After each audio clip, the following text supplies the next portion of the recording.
Hey, it is Sarah here. One second. All right, there we are. All right, so in this video, I want to show you how to create a banner at the top of a website that kind of like scrolls, so that way there's two separate options, so that when the site loads, this right here is gonna like change to a different option. Okay.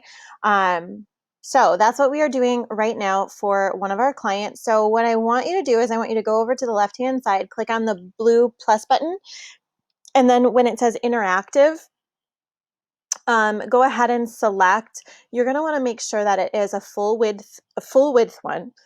So what you're going to do is probably, if it's just going to be a plain color, go with this option right here, the widescreen testimonials, and you can see that that's what I've added to my page.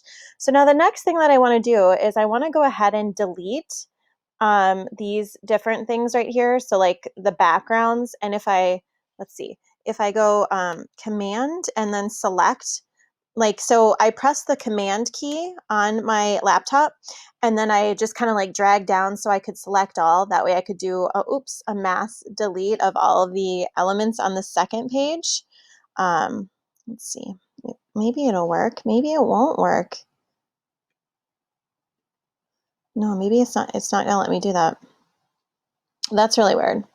It should. Normally it should. Sorry, guys. Sometimes things don't go according to plan. All right, so we're just going to have to delete them one by one. All right.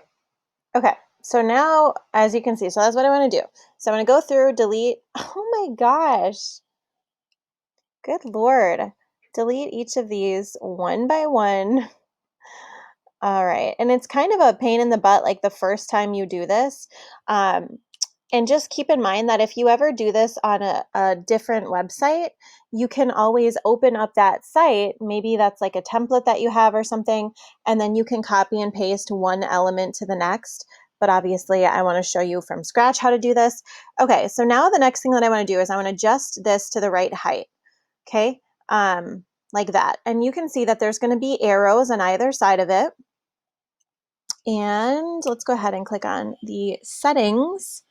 How long between each slides? 3 seconds. Stop autoplay on hover. Yes. Okay, that looks good.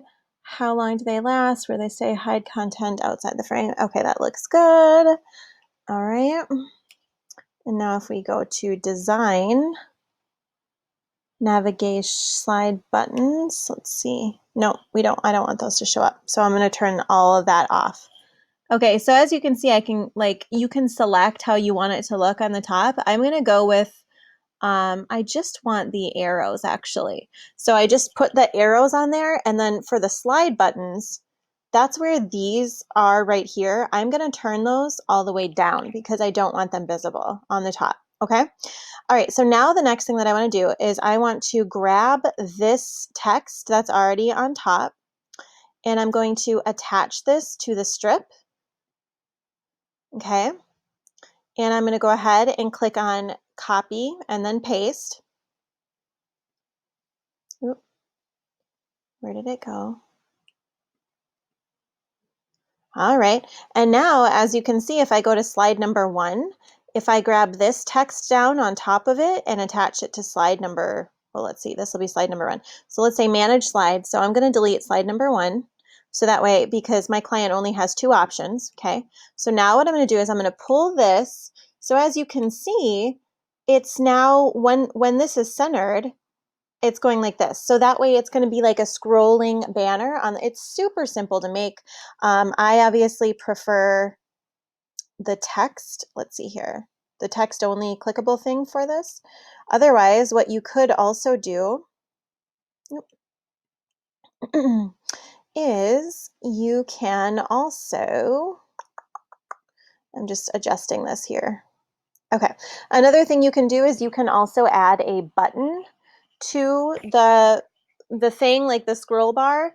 But I found that when you use a button on these, unless it's like the button only, when it's showing up on a mobile, it looks kind of funky. So that's just my personal opinion. So now what you can see that what we have is we actually have a slider. So it's going to be able to alternate an interactive banner without you having, because I've seen some websites where I go and the client wants like two separate banners that are rotating at the top, and the designer will like stack the banners, which there's nothing wrong with that. But if you are truly designing a site that is strategically designed to like flow and convert people, then you want the more minimal approach, the better. Okay, so there you have it. Thank you so much for watching this tutorial. I hope it was helpful. If you are looking for more help designing your Wix website, by the way, I don't know if you guys know this, but I do offer something called Style It Yourself, which is a DIY Wix website design course designed specifically for freelancers, solopreneurs, and any of you who are on here looking for help with designing your site because you're like, I don't know how to do this. So that's an option. So that is a course that I offer. I do also offer, like, if you are looking for someone to design your site, I have a team and an agency that does that as well. And I also mentor other designers to create a successful website design agency. So thank you so much for watching. I'm going to pop all of my links down below, as well as some free content and goodies. If this gave you, or if this was helpful to you, go ahead and give it a thumbs up. Thank you so much for watching, and I'll see you in the next video.